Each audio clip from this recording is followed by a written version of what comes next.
Good afternoon. I'm Robert Weiss, faculty representative to the Virginia Tech Board of Visitors. Over the past 3 years, the President's Committee on Governance has worked to create a set of guiding principles for effective and equitable governance. I'm Serena Young, staff representative to the board. 2 years ago, the President's Task Force on Student Governance was charged with increasing effectiveness, participation, and inclusion among universities' students' governing bodies. I'm Holly Gardner-Drury, AP faculty representative to the board. Today, 5 senates, faculty, AP faculty, staff, undergraduate, and graduate students represent the university community and engage in shared governance, increasing participation and access in university decision-making. And I'm Jamal Ross, undergraduate student representative to the board. We're proud to represent the needs, concerns, ideas, and perspectives of our unique communities within this great university. And today, we're also proud to introduce our president as he presents his 2023 State of the University Address. Please welcome Virginia Tech President Tim Sands. Thank you, Jamal. Thank you, Holly. Thanks, Serena. Robert.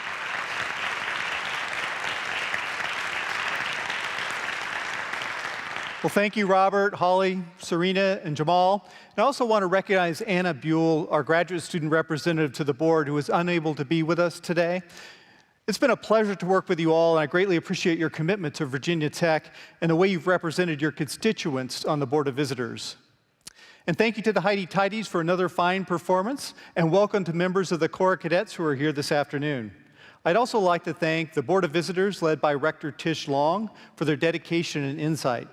The milestones we celebrate today and our vision for the future is possible because of your leadership. I'm pleased to welcome 2 new leaders today. Kevin Pitts became Dean of the College of Science last June. Is Kevin here right now? We have Kevin? Oh, there he is. Okay, over here, yes. Kevin came to us from the Fermi National Accelerator Laboratory, where he served as Chief Research Officer. So welcome, Kevin. You've joined a cohort of outstanding college leaders who work collaboratively in science, engineering, medicine, the arts, humanities, and social sciences to advance Virginia Tech's mission and vision. And in November, we welcomed Amy Sebring as our new Executive Vice President and Chief Operating Officer. Amy comes to us from William & Mary, where she served as Chief Operating Officer. Welcome, Amy. Amy, wave your hand. Where are you? Right here. Oh, there you are. Okay.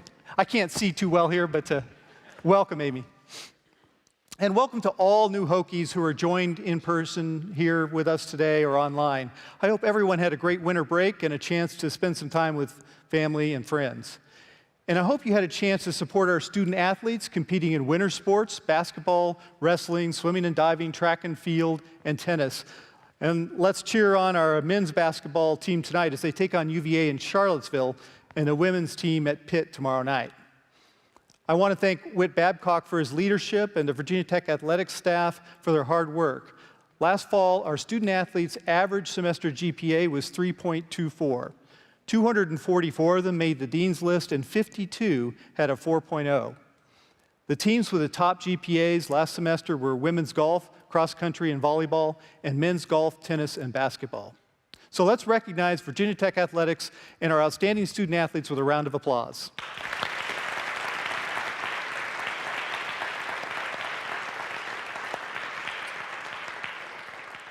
A few weeks ago, we wrapped up an 18-month exploration of Virginia Tech's past 150 years.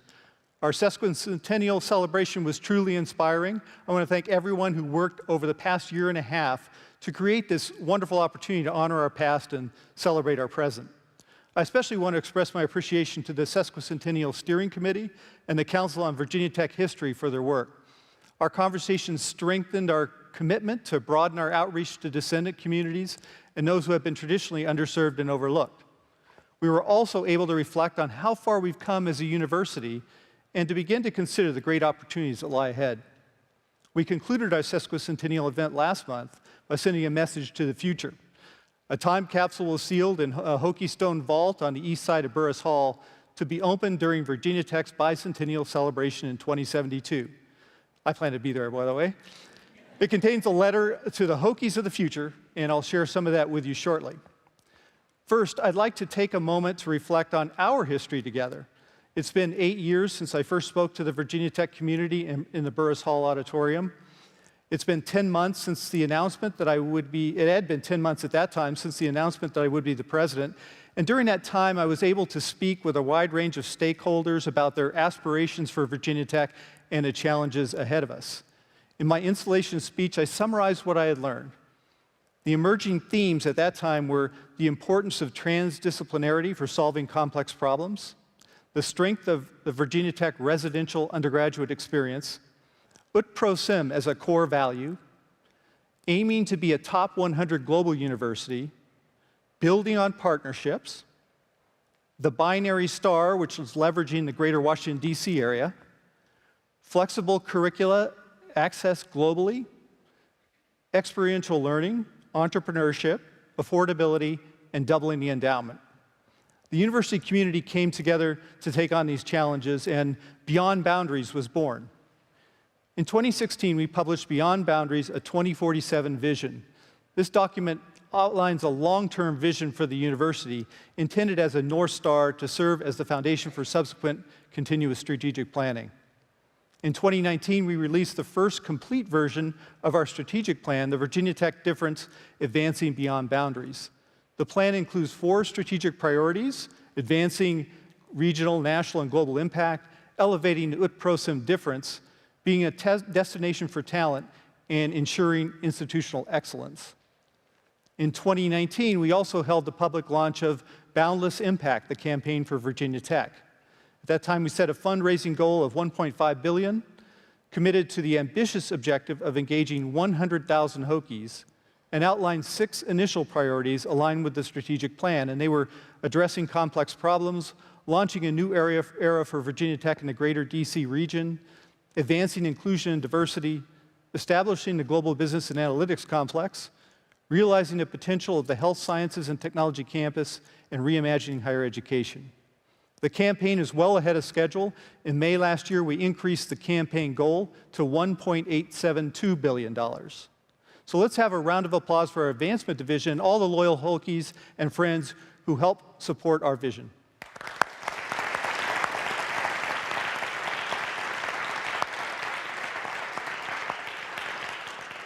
We created our strategic plan dashboard to track key performance indicators in each of our 4 strategic priorities. Many milestones were aligned to 2022, our sesquicentennial year.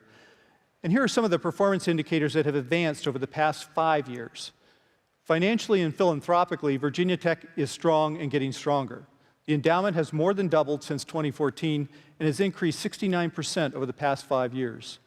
New gifts and commitments are up 74%, and the alumni giving rate has increased from 13% to 22%.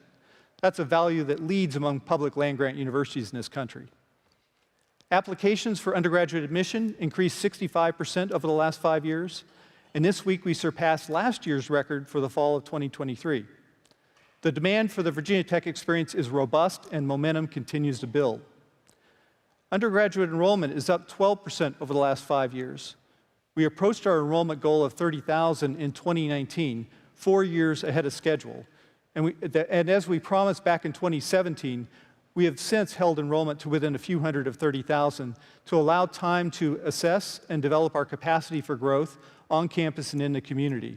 That work is well underway. The percentage of on-campus undergraduates who reside in living learning communities has risen from 34% to 51%. And this is important because national and Virginia Tech data show that living learning communities are associated with greater student success and well-being. Today, our biggest opportunity for enrollment growth lies in graduate and professional student enrollment, which is up only 5% over this period. I'm confident that growing extramural resources for PhD student support and enhancing our online and hybrid professional master's programs will fuel significant growth going forward. Enrollment of underrepresented or underserved graduate students, that is low income, first generation, veteran, or underrepresented minority, is up 36% to nearly 11,000 undergraduates. We met our 2022 goal of 40% of our entering class, including transfers, identifying as underrepresented or underserved. So I want to thank all of you for supporting Inclusive VT, which is our institutional and individual commitment to ut pro sim, that I may serve, in a spirit of community, diversity, and excellence. This year, Virginia Tech received the Higher Education Excellence in Diversity Award from Insight into Diversity magazine and was named a Diversity Champion for the 7th consecutive year. I'm proud of the work that we've done together and our ongoing commitment to keep moving this important work forward. I'm also pleased with our ongoing efforts to promote freedom of speech and academic freedom at Virginia Tech. We understand that well-meaning people may disagree, sometimes deeply. And it's the role of the public university to provide an environment where the art of engaging in difficult but civil conversations across differences is modeled and practiced. Likewise, freedom of inquiry or academic freedom is an essential element of discovery and advancement of knowledge. Our faculty must be empowered to present difficult topics and controversial perspectives in a manner that will stimulate discussion and critical evaluation. Last fall, Provost Cyril Clark, in partnership with Faculty Senate President Robert Weiss, commissioned a working group led by Professor Robin Queen to reflect on our policies and help us meet our responsibility to model a way forward. As a result of their recommendations, you'll be seeing greater intentionality around programs and engagement and constructive dialogue in the coming months and years. The world around us has changed over the last 3 years. In the spirit of continuous planning, we are taking this opportunity at the dawn of our next 150 years to update key performance indicators and reset milestones so that they are better aligned to our 4 strategic priorities. You can view the updates on the strategic planning dashboard on the Office of Strategic Affairs website. As we've worked together on this Beyond Boundaries journey, our direction has come into focus. Our goals are more defined and directly related to our university's 2 primary emerging aspirations. Number 1, becoming a top 100 global research university, and number 2, making Virginia Tech accessible and affordable for students whose families do not have the income or wealth to support their student without sacrifices that diminish the value of the Virginia Tech experience. The first aspiration is about continuing to advance the impact of Virginia Tech's research, scholarship, and community engagement. Attaining top 100 status as a global research university is an indicator of excellence that attracts talent, and we are in a global competition for the world's top faculty, student, and partner talent. Most of our competitors appear in the top 100 lists.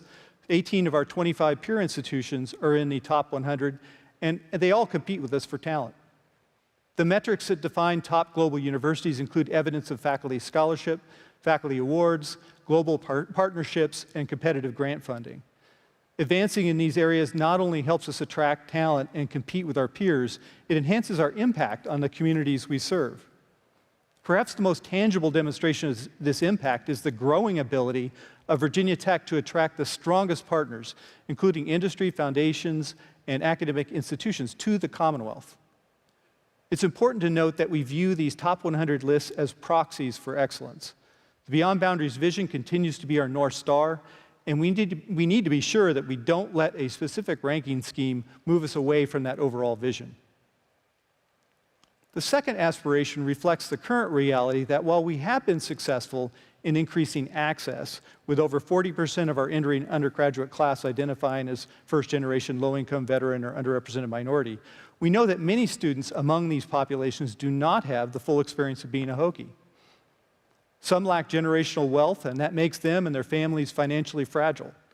Many of these same students have to work multiple part-time jobs that are not related to their desired careers to help close the gap, in the process sacrificing much of the Virginia Tech student experience.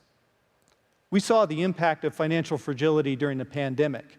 A small, unexpected expense is enough to make a student interrupt their education or leave the university entirely. Some are not able to participate in paid internships or study abroad because of opportunity costs associated with relocating. They often have not established the networks that wealthier students take for granted. Some take on too much debt, and then they are limited in choices when they graduate. As a land-grant university, we should be a positive force for upward economic and social mobility, not just an engine for propagating wealth and opportunity from generation to generation. Last October, I launched the Access and Affordability Presidential Initiative, and I asked Minna Pratt, our Vice President for Strategic Affairs and Diversity, and Matt Holt, Head of the Department of Agriculture and Applied Economics, to lead this effort. Together, they are engaging stakeholders across the university to identify goals, select key performance indicators, set milestones, and propose funding mechanisms. Preliminary estimates of the additional student support needed ranges from $25 million to $45 million annually. And it's not just about financial aid. Students need support in the form of advising, mentoring, and engagement. A Virginia Tech education can be life-changing for individuals and for their families. Making this experience more accessible and affordable, especially for those who are underrepresented or underserved, is a foundational part of our land-grant mission. We have two special guests this afternoon to talk about the importance of our Access and Affordability Initiative. Amanda Lechner is a junior majoring in National Security and Foreign Affairs. She's Vice President for Mentorship in the Mosaico Living Learning Community. O'Brien Martin is a member of the class of 2026, and he serves in the Undergraduate Student Senate as Vice President for Equity and Inclusion. Amanda and O'Brien, welcome.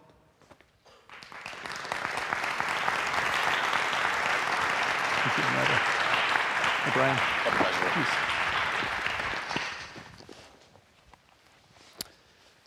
Amanda, as a first-generation student now in your junior year, what has the Virginia Tech experience meant for you? Yeah, I would like to start with where my journey started. I'm a Presidential Scholarship Initiative recipient, and when I received that notice, I knew that Virginia cared about me and my success in the future. And after that, I was like, what do I do next? And I saw that there was Hokies First Peer Mentors. And I said, I definitely need a first-generation sister or brother. And then I met my Hokies First mentor, and she changed my college experience completely. She encouraged me to be the leader that she saw in me, and she saw that I had a passion for uplifting others. And so after that, I decided to become a Hokies First peer mentor. And that's where mentorship became my version of UPROSM. And from there, I saw the first-generation student support office grow and grow and grow, and meet so many different first-generation students and faculty and just so many. And it was just an amazing experience. And I hope that, through this new Access and Affordability Initiative, more students can find their way to Virginia Tech and experience what it means to have UPROSM. Thank you, Amanda. O'Brien, in your first year, you didn't waste any time engaging with student governance and taking a leadership role in equity and inclusion. Why was that important for you and for Virginia Tech?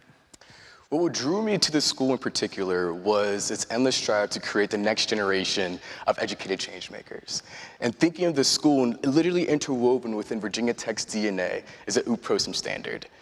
The vision, the thought, and the idea that can come to Blacksburg and receive a world-class education and still be called to answer that higher calling of service to others was fascinating to me. It's something I could not find anywhere else. And today, in my particular role in the realm of equity and inclusion, I have the important task of ensuring that each student feels like they belong on this amazing campus. Nothing is more important than a strong sense of belonging and to feel like you have the tools, the resources, and the support you need to create and to be the best version of yourself. And that's what I love what I do. Thanks, O'Brien. Amanda, you talked about being a mentor. What advice do you have for other first-generation students? There's something we say in first-generation student support. We say, embrace your first-generation superpower. And at first, when we talked about that, I was like, what does that mean for me? And for me, that means being an engaged leader and uplifting others. And that's what I want to tell other students, other first-generation students. You can embrace your first-generation superpower. Now, what does that mean for the school? I couldn't embrace my first-generation superpower without the funding and the support that I received through the Presidential Scholarship Initiative. And so I think that if Virginia Tech can allow students to engage in the community without that financial burden, because for many that's something that really stops them from being able to be involved on campus, they can too find their first-generation superpower. I love that, thank you. O'Brien, if we can remove the access and affordability barriers, what would that impact be on the Virginia Tech experience in your view? Well, I feel like we will begin to see as students with a redefined perspective come to Blacksburg and live their truth in a way that they haven't been able to before. And that's important because for far too long, these students have been denied opportunities because their talent, their potential, or who they are as a character has been tied continuously to their socioeconomic class. simply because they've been belittled, simply because they weren't able to pay the price tag. And so now today, I'm glad that we're moving in a direction to change the narrative. Now, instead of saying you can only come here if you can pay for it, instead we're saying you can come here because you deserve to be here. And the traits that you have shown as far as perseverance, your commitment to success, and dedication to academic excellence makes you priceless. And we're proud to welcome you as part of our Hokie community. And I'm glad that we're leading the way to send that message. Well, thank you, O'Brien and Amanda. You are so inspiring. Every time as a university president, I have to be in meetings and with all sorts of older folks.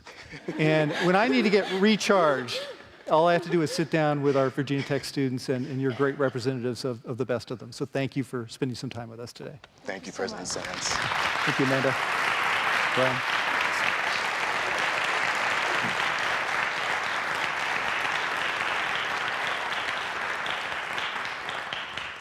As O'Brien and Amanda have shared, an important element of the student experience is experiential learning, learning by doing. Last year, Virginia Tech conducted a study to measure the impact of the student experience, student experiences such as paid internships and undergraduate research on outcomes after graduation. We evaluated their success in identifying their first destination within 6 months of graduation. A first destination could include, for example, employment, or admission to graduate school, or military commissioning. Students who worked part-time jobs are 20% less likely to report a first destination. Students with undergraduate research experience are 40% more likely to report a first destination. Students with paid internships are 110% more likely, and students who participated in co-ops are 140% more likely to report a first destination. There is also a correlation between a higher likelihood of a first destination and lower student debt. Unfortunately, not everyone has access to paid internships or co-ops.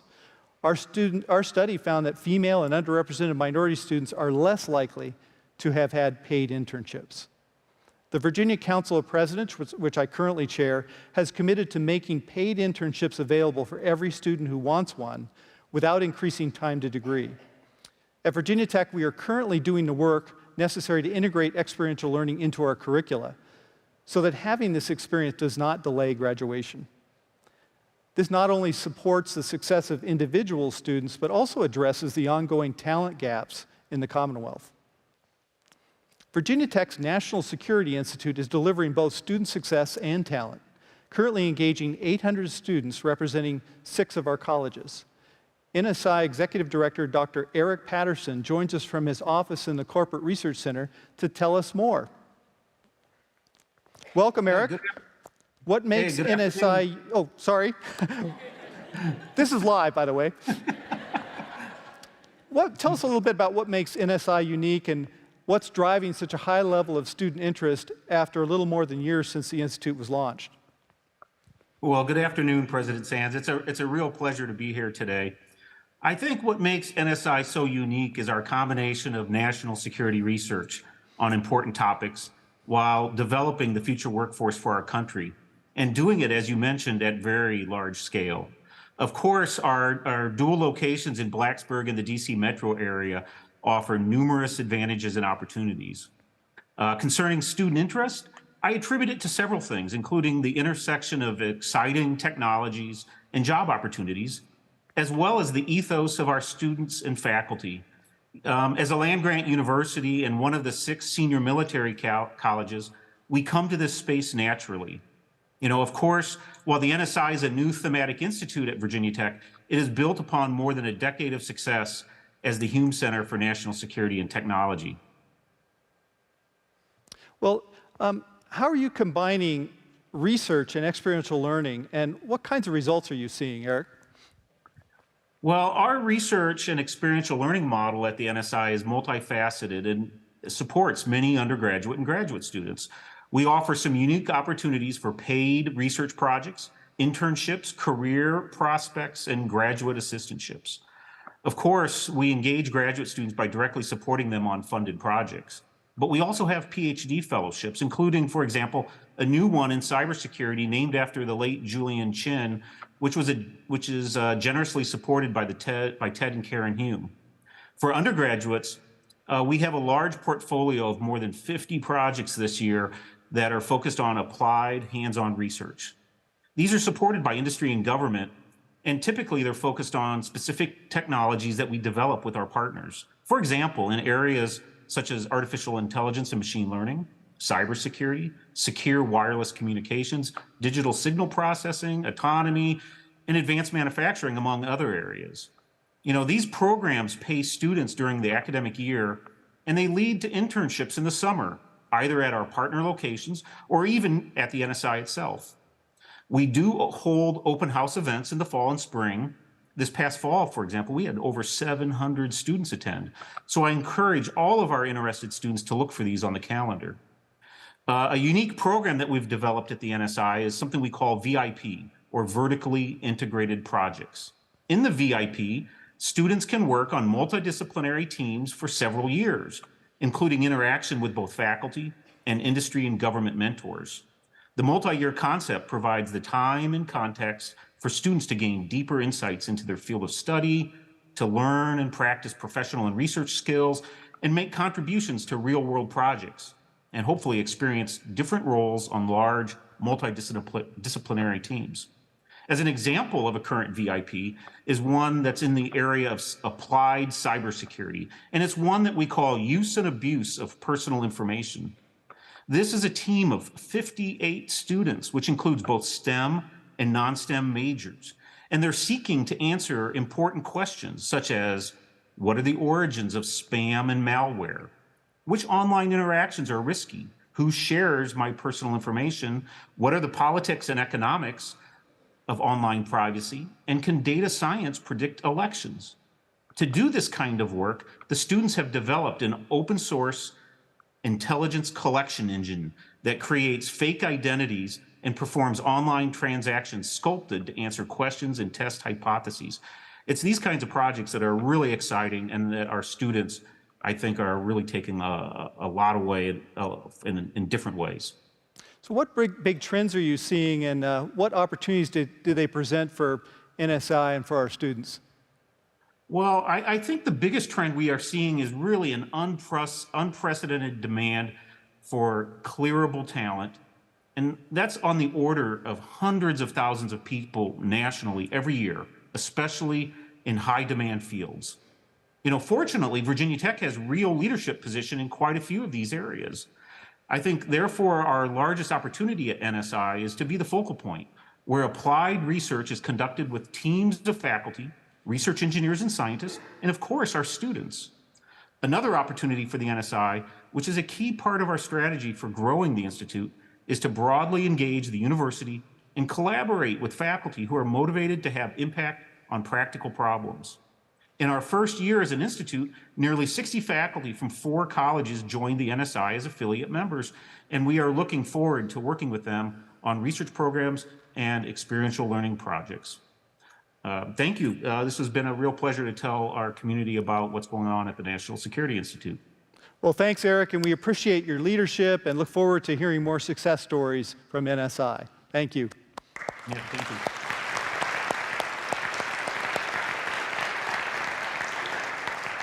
The National Security Institute is also an example of the way research powers Virginia Tech's innovation engine and opens new opportunities to take on complex problems. Extramural research expenditures were impacted by the pandemic at Virginia Tech and around the country, but they're rebounding nicely here, up 13% during the first half of 2022, and up a total of 24% since 2017. I believe we now have the foundation for rapid growth. That foundation includes members of the faculty who are nationally and internationally recognized, such as Rohan Yoon and Dr. Rafael Davalos, who were recently elected as Fellows of the National Academy of Inventors. Dr. X.J. Meng and Dr. Leo Piluin were elected as Fellows of the American Association for the Advancement of Science. And Dr. Rob Gordy received an Outstanding Investigator Award from the National Institutes of Health. Dr. Emmanuel Frimpong and Dr. Ryan Stewart were named Fulbright Scholars, and Dr. Charlene Eska received a Guggenheim Fellowship, just to name a few. 19 faculty members received NSF Career Awards this year, and 6 were recognized as Clarivate's most highly cited researchers. And just this last week, Dr. Beverly Watford, the Associate Dean for Equity and Engagement in the College of Engineering, was appointed to the National Science Board, which oversees the strategic direction of the National Science Foundation. She is the first Virginia Tech faculty member to serve on the National Science Board since President T. Marshall Hahn in the 1970s. So please join me in recognizing the Virginia Tech faculty and their outstanding work.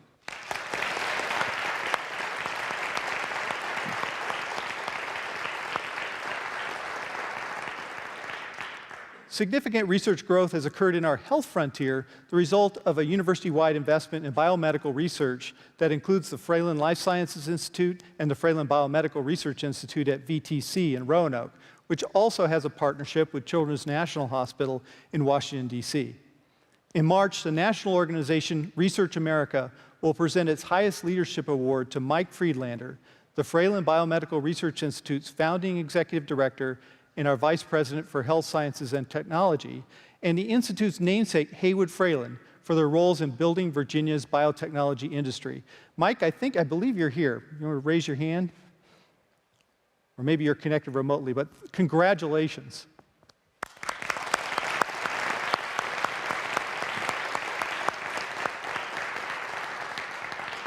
The institutes are central elements of the health frontier, which integrates the intersections of animal, environmental, and human health to advance our well-being. The Munson Lab in the Fralin Biomedical Research Institute is on the leading edge of that frontier, focusing on cancer treatment. Dr. Jenny Munson joins us from her lab in Roanoke. Welcome, Dr. Munson, and would you please tell us about your work? Thank you, President Sands. Yes, I study glioblastoma, which is the deadliest form of brain cancer, with a survival time between 14 and 16 months on average. The reason this cancer is so deadly is that the tumor cells actually invade away from the tumor and into the surrounding brain tissue, interfacing with all of the normal, healthy cells that are there naturally. So my group specifically studies the tumor microenvironment, which is basically all of the factors surrounding a tumor outside of the tumor cells themselves. And we're really interested in understanding the role of this microenvironment in disease progression, as well as finding new ways to target it specifically or repurpose or use our current treatments better so that they can actually target this tissue surrounding the brain tumor. One of our major focus is interstitial fluid flow, which is the flow within the tissues and surrounding all of these cells as they move around in the brain. And these flows in cancers, we know that you get much higher pressures, and these can develop because of this unchecked growth in a confined space. And these high pressures actually cause fluid to flow out of the tumor and into the surrounding tissue. And they can actually carry or promote tumor cells to move along with them, making them more difficult to target and treat. And similarly to how a river can really shape the land, we see that these flows can actually remodel the surrounding tissues in ways that are negative and can actually can promote disease further. And we're really trying to understand these remodeling events as well as to re-engineer them. How does your background as a biomedical engineer inform your research? Yeah, so as engineers, we really want to see our discoveries go into the real world. And for us, that means inventing tools that can be used by other researchers and then hopefully in the clinic as well. And so my group really focuses on building tools to measure, model, and manipulate flow. So for example, we create patient-specific tissue-engineered microenvironments. These are basically tumors on a chip that you can actually build to suit an individual patient. And then we can use these to test drugs that can actually shut down those negative effects of fluid flow. Another tool that we've been building is an imaging modality or imaging method where we can actually map and measure flows in and around tumors. And we're trying to use that to both understand flow, but to also understand what flow is doing.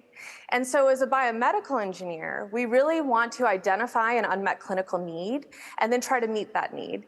And so what we're trying to do with our imaging is to actually create maps or guidance for clinicians who are trying to treat these patients to give them more ideas about where they can actually target to get those invading cells, which are often responsible for recurrence in these patients.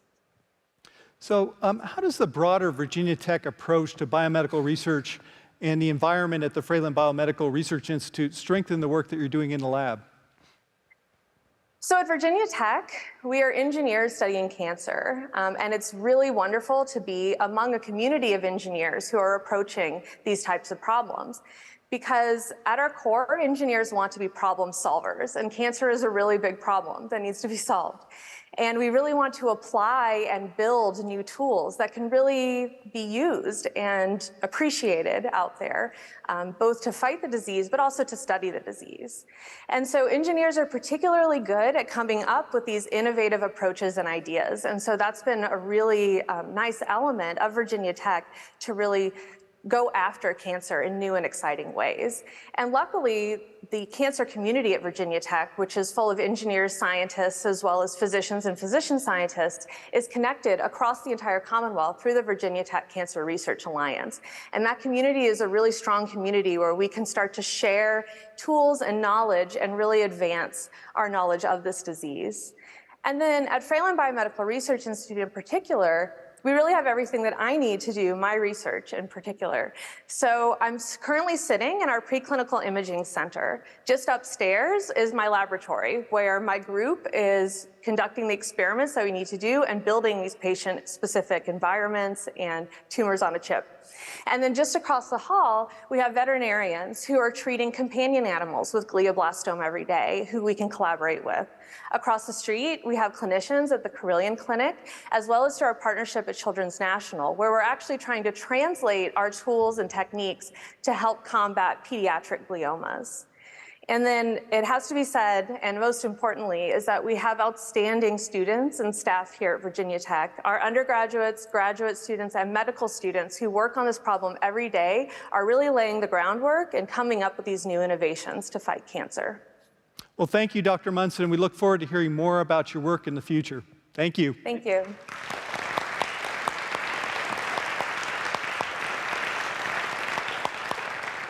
We're also working with our partner, Carillion Clinic, to address the coming shortage of physicians in Virginia. This year, with support from the Commonwealth, we hope to begin planning for the expansion of the Virginia Tech Carillion School of Medicine.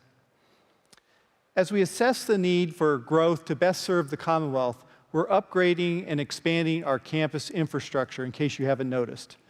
To do that, to support our teaching and research mission. It's been exciting to watch the transformation of the North Academic District and the Upper Quad and on the Blacksburg campus, and with more growth in the planning stage. However, the projects currently underway or planned for the near future do not fully address the need for additional residential space on campus. Holding Virginia Tech's undergraduate population at 30,000 over the last 4 years, while applications have increased 65% over that period, have meant that we've become increasingly selective. Our historical 70% acceptance rate has dropped to 57%, and it's likely to drop even further unless we find ways to accommodate more students. I would rather fulfill our role as a land-grant institution by growing to accommodate all prepared Virginia students who really want to attend Virginia Tech while preserving the quality of the student experience. If we don't, many of them will leave the Commonwealth and will lose the talent and future contributions to other states. That's one of the reasons the Board of Visitors approved the addition of the Student Life Village to our master plan. The other driver is the need to replace the older residence halls that are nearing the end of their useful lives. Some of them you probably lived in. The plan was endorsed by the town of Blacksburg and will move forward in stages, giving us time to adapt to changes in the landscape. Virginia Tech's growth over the past 8 years has advanced our ability to serve and support the Commonwealth. Last year, the Commonwealth Cyber Initiative, led by Virginia Tech, brought $38 million in new research grants and contracts into Virginia while supporting more than 24 startup companies. The first building of the Innovation Campus is on track to open in Alexandria next year. And our existing facilities in Falls Church are already building Virginia's talent pool. Some of the first students to enroll in the Masters of Engineering program graduated this past December, and we have 300 students currently enrolled. The campus is also making significant gains in women and underrepresented minority students, part of its goal to be the most diverse graduate tech campus in the country. The Innovation Campus is a key component of Virginia's Tech Talent Investment Program, which is part of the Commonwealth's agreement to bring Amazon HQ2 to Northern Virginia, committing more than $1 billion to add 31,000 graduates statewide in computer science and related fields over the next 2 decades. Amazon's HQ2 has already hired more than 5,000 people and is on track to open later this year with a long-term commitment to create 25,000 jobs. I know you're hearing about layoffs in the tech sector, including Amazon, but earlier this month, the company said its commitment to Virginia is unchanged. And we're continuing to support the leading sector of Virginia's economy, agriculture, through our partnership with Cooperative Extension and our 11 agricultural research and extension centers. 2 months ago, we opened the beautiful new facility for our seafood AREC in Hampton Roads. We've invested more than $4 million in updated equipment for all of our ARECs and hired new research and extension faculty who are focused on key areas for the future, such as greenhouse production, precision agriculture, and food process engineering, areas that will help Virginia's agriculture industry be successful and sustainable in the future. Through the ARECs, extension offices, and 4-H centers, Virginia Tech has a presence in every county in the Commonwealth. Last November, we welcomed Mike Gutter as the new Director of Virginia Cooperative Extension, and we look forward to working with him to share our knowledge throughout Virginia. We're proud of our service to the Commonwealth, and these accomplishments reflect more than just good fortune. Over the years, our university has worked diligently to collaborate with our peers, build partnerships, work with the state and federal legislators, and listen to the needs of local government and the communities that we serve. We appreciate the support we've received from town councils and county supervisors, state legislators and governors, U.S. representatives and senators, Fortune 500 companies, and smaller businesses. Together, we've been able to maximize the impact of the Commonwealth's investment in higher education and make a difference here in Virginia and beyond. When I came here 8 years ago, we made a commitment to pursue a 21st century land-grant mission for the Commonwealth. We resolved to remain true to our agricultural, mechanical, and military heritage, while also exploring new frontiers in science, technology, health, the humanities, the arts, and the human impact of diverse and inclusive education. Today in 2023, we are fulfilling our commitment to the Commonwealth, and we are on a path to becoming a top 100 global research university. That's worth some applause.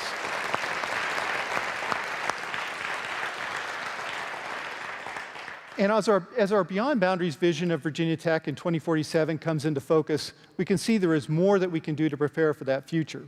Planning and goal setting is not a static process, and this year we will revisit and refresh our generational vision for Virginia Tech in a post-pandemic context.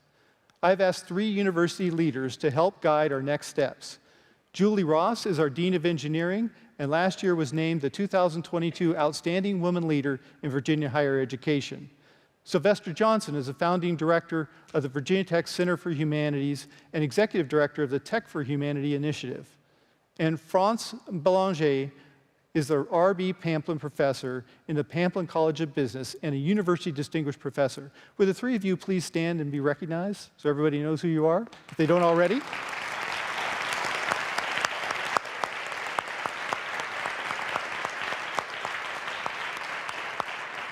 Thank you. They will build on Minna Pratt's great work as Vice President for Strategic Affairs and Diversity, and together we will update that North Star that will guide us and our university forward. The next 5 years are going to be exciting. We recently had the opportunity to reach out beyond 2047 and touch Virginia Tech's future. In 50 years, the 21st century will be nearing the 4th quarter, and Virginia Tech will have its eye on the 22nd century as a new generation of Hokies, and some of you, I'll try to be there, will gather to celebrate the university's bicentennial in 2072. As I mentioned earlier, last month we closed our sesquicentennial celebration and sealed a time capsule that will be opened during the celebration of our 200th anniversary.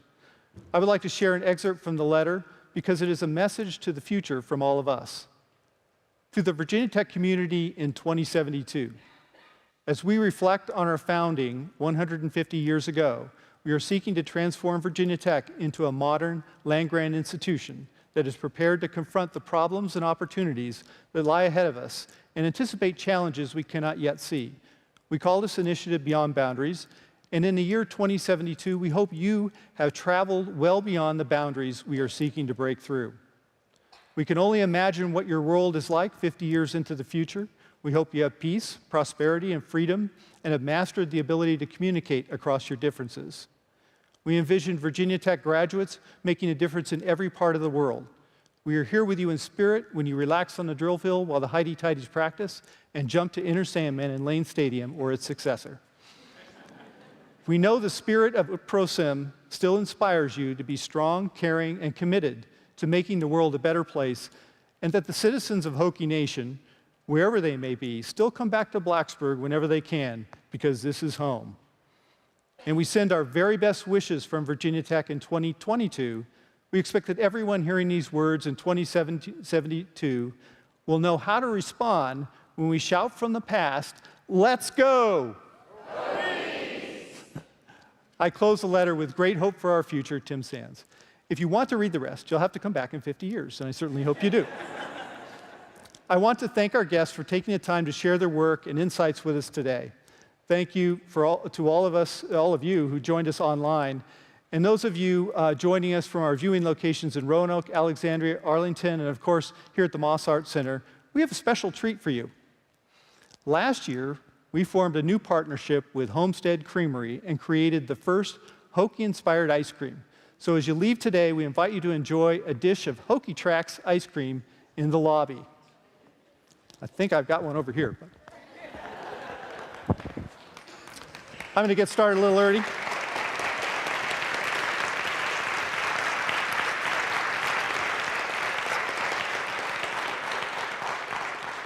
It's really good. 2023 will bring exciting opportunities, new challenges, and important work for all of us. I have great confidence in our success and our future because of you and the entire Hokie Nation. So let's go! Thank you.